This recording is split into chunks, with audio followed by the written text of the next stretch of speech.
Hey welcome back to another video. कल evening में final notice आया था कि टूर्नामेंट नहीं होने वाला है क्योंकि बारिश हो रही थी। कल भी बहुत बारिश हुई थी, मैंने कल के ब्लॉग में दिखाया भी था।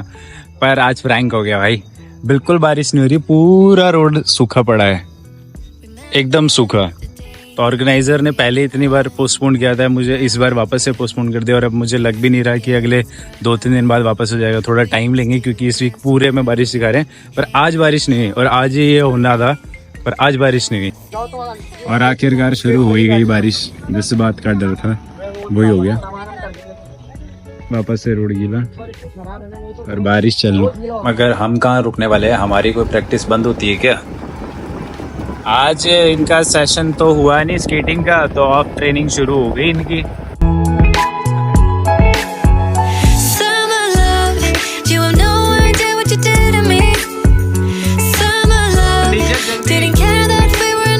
पर फिर बारिश बहुत ज़्यादा बढ़ गई थी और हमारे पास जाने का वापस व्हीकल नहीं था। हम 2 व्हीलर से आए थे, तो हमने फिर निकलने का ही सोचा।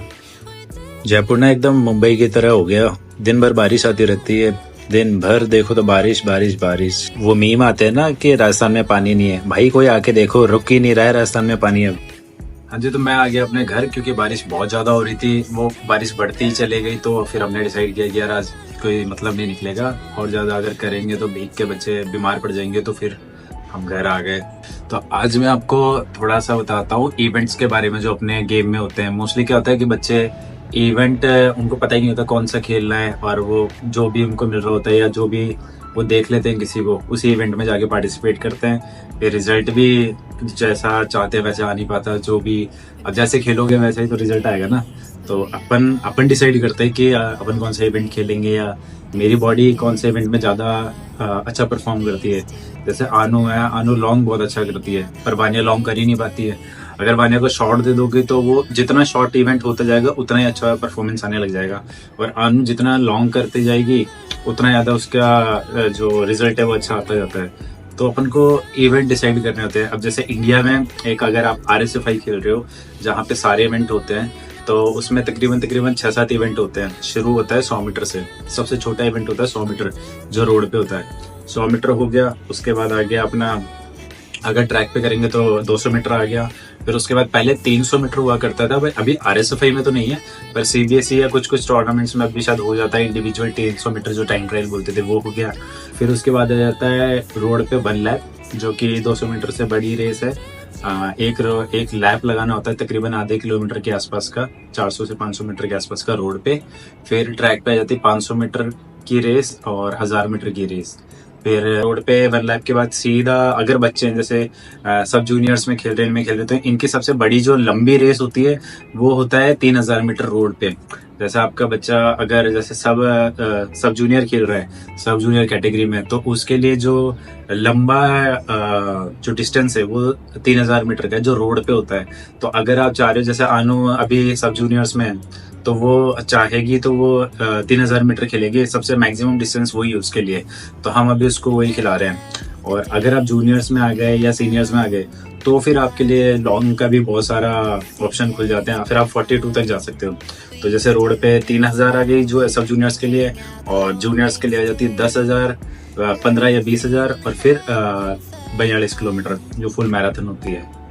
ठीक है, अब जो 10,000 होती है वो ट्रैक पे भी होती है, पॉइंट टू पॉइंट एलिमिनेशन और ये सब भी होते हैं। और एक अपने स्केटिंग के अंदर एक टीम इवेंट होता है जिसको बोलते हैं रिले रेस। 3000 मीटर की रिले रेस होती है। ठीक है, और अब मैंने कुछ इंटरनेशनल इवेंट्स में देखा है कि बॉयज गर्ल्स मिक्स भी भाग रहे होते हैं। ठीक है, तो ये इसकी भी 2 ही टीम बनती है, पर जूनियर और सीनियर की रिले रेस होती है। तो इनमें 3-3 बंदों की एक टीम बनती है, 3 बंदे जूनियर्स, 3 बंदे सीनियर, इसकी सबकी टीम बनेगी और फिर ये पार्टिसिपेट करते हैं। तो ऐसे करके इवेंट्स होते हैं। तो आप डिसाइड करो कि आप किस में अच्छे हो। आप में एक्सप्लोसिवनेस ज़्यादा है, आप छोटे डिस्टेंस के लिए ज़्यादा पावर लगाना जानते हैं, तो फिर आप उसी हिसाब से इवेंट खेलो। जरूरी नहीं है कि फिर आपको लॉन्ग खेलना है, किसी को देख लिया कि यार मेरा तो पार्टनर लॉन्ग करता है तो मैं भी लॉन्ग करूँ, ऐसे नहीं। आपको डिसाइड करना है कि आपके लिए कौन सा इवेंट सबसे अच्छा है, किस में आप ज़्यादा अच्छा परफॉर्म कर रहे हो। जैसे मैं खुद हूँ, मैं शॉट ज़्यादा अच्छा खेलता हूँ तो मैं शॉट में जाता हूँ। और स्पेशली एक पर्टिकुलर फेवरेट इवेंट होना चाहिए, जैसे मेरा 100 मीटर है तो मैं 100 मीटर ही बहुत अच्छा भागता हूँ, तो मैं उसमें ज़्यादा प्रेफर करता हूँ, उसमें ज़्यादा ट्रेनिंग करना या उसमें ज़्यादा अच्छा परफॉर्म करना।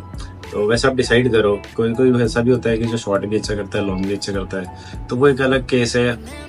पर अगर आपकी बॉडी अलाउ कर रही है दोनों चीज़ तो वो करो, वरना एक इवेंट को तो पकड़ के चलो। अब जैसे लॉन्ग और शॉर्ट होते हैं तो इनके लिए ट्रेनिंग भी अलग होती है। अगर आप शॉर्ट कर रहे हो तो शॉर्ट डिस्टेंस के हिसाब से ट्रेनिंग करनी होती है। आपको एक्सप्लोसिवनेस पे ध्यान देना होता है, प्लयोमेट्रिक्स पे ध्यान होता है, थोड़ी स्ट्रेंथ ट्रेनिंग भी करनी पड़ती है। अगर आप छोटे हैं, और बड़े हैं तो दबा के स्ट्रेंथ ट्रेनिंग करनी होती है। और जो लॉन्ग वाले हैं उनको साइकिलिंग पे बहुत अच्छा ध्यान देना होता है। एंड्योरेंस के लिए लंबे लंबे किलोमीटर्स में रनिंग करनी होती है। ऑन स्केट भी बहुत ज़्यादा स्केटिंग करनी होती है। ऐसा नहीं है कि लॉन्ग वाले ज़्यादा स्केटिंग करते हैं या शॉर्ट वाले कम करते हैं। फ़र्क बस इतना सा आता है कि शॉर्ट वालों में जब वो स्केटिंग करते हैं या प्रैक्टिस करते हैं तो उनकी इंटेंसिटी बहुत ज़्यादा हाई होती है, तो इसलिए वो छोटे डिस्टेंस में इतना ही ज़्यादा थकते हैं, इतने लॉन्ग डिस्टेंस वाले थकते हैं। तो ये आप डिसाइड करो। अगर आपके कोच बोल रहे हैं या किसी ने बोला है कि नहीं यार हमारे पास तो लॉन्ग है तो लॉन्ग करो, ऐसा नहीं है, आप डिसाइड करो। लास्ट ईयर जब मैंने इन बच्चों को ज्वाइन किया था, मेरे पास वान्या, अनु, अविरल और शिवांश थे। शिवांश मेरे साथ पहले से भी ट्रेनिंग कर रहा था, वान्या, अनु जस्ट फिर उन्होंने भी ज्वाइन किया मुझे, तो हम 4-5 थे। तो मोस्टली मैं शॉट करता था, और वान्या को फिर हमने आइडेंटिफाई किया कि वो शॉट में अच्छा है करती है, तो हमने शॉट की ट्रेनिंग करवाई। आनू को धीरे धीरे पता चला लॉन्ग अच्छी करती है तो लॉन्ग की ट्रेनिंग करवाई, और फिर अविरल का भी हमें समझ में आया कि शॉट ज़्यादा अच्छा करता है तो शॉट करवाया। शिवांश अभी जूनियर्स कैटेगरी में आया, पहले सब जूनियर में था, तो वो लॉन्ग भी अच्छी, 3000 मीटर भी अच्छी खेलता था, तो उसको हम वो खिलवाते थे। अब जैसे जैसे वो जूनियर में आता गया है तो उसके लिए थोड़ा सा डिफिकल्ट हो गया लॉन्ग रेसेस में पार्टिसिपेट करना, तो अब वो धीरे धीरे शॉर्ट में शिफ्ट हो रहा है कि वो शॉर्ट ज़्यादा अच्छे प्रेफर भी कर रहा है और वो अच्छा उस पर रिजल्ट भी आ रहे हैं, तो अब हम शॉर्ट पे काम कर रहे हैं ज़्यादा। तो ऐसे करके अब काम करो। तो पिछले साल जब इन्होंने ज्वाइन किया तो ऐसे ऐसे रिजल्ट आए थे कि वान्या के ये सब रिजल्ट थे, आनू के ये सब रिजल्ट थे, और अविरल के ये थे। अविरल ने बहुत ज़्यादा रेसेस में पार्टिसिपेट नहीं किया था तो इसके ये सब रिजल्ट थे, और शिवांश के ये सब रिजल्ट थे। तो तब मेरे पास 3-4 बच्चे थे, इन्हीं को मैं ट्रेन कर रहा था। और फिलहाल मेरी टीम अब इतनी बड़ी हो गई क्योंकि मैं टीम की तरह ट्रेन करता हूँ, किडमी की तरह नहीं करता, तो बहुत सारी भीड़ नहीं है मेरे पास। और जितने भी है सब अच्छे बच्चे हैं, सब मेहनती बच्चे हैं जो बहुत ज़्यादा मेहनत करते हैं, बहुत ज़्यादा डेडिकेटेड है अपनी टीम को लेके, अपने गेम को लेके। और जल्दी जल्दी इन सबके भी गले में अब मेडल दिखने वाले हैं। इस ईयर के एंड तक आपको सबके गले में मेडल दिख जाएंगे। वो ईयर एंड की फ़ोटो है जिसमें इतने सारे हमने पूरे साल जो इवेंट खेले थे उसकी फिर मैंने लास्ट में फ़ोटोज़ खींची थी। इस साल के भी आपको ये सारे गले भरे पे दिखेंगे। तो देख लो बस, अब ऐसा कुछ सीन होता है। आप थोड़ा सा सही तरीके से स्ट्रेटेजी तरीके से काम करोगे, ट्रेनिंग करोगे तो रिजल्ट जल्दी दिखने अच्छे लगेंगे। और अगर आप राजस्थान से हो तो भाई साहब शुरू कर दो काम। अपन ऑलरेडी बहुत पीछे चल रहे हैं।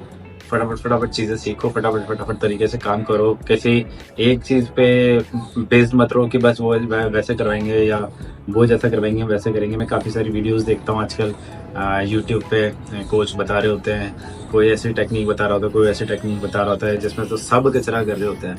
तो आप थोड़ा सा बाहर के लोग को भी नोटिस करो, आपको अपने आप समझ में आ जाएगा कि क्या सही है, क्या गलत है, कैसे काम करना है।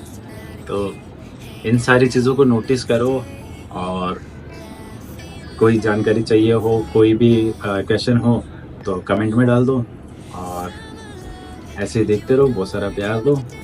तो मिलेंगे कल एक नई वीडियो के साथ, जब तक के लिए बाय बाय।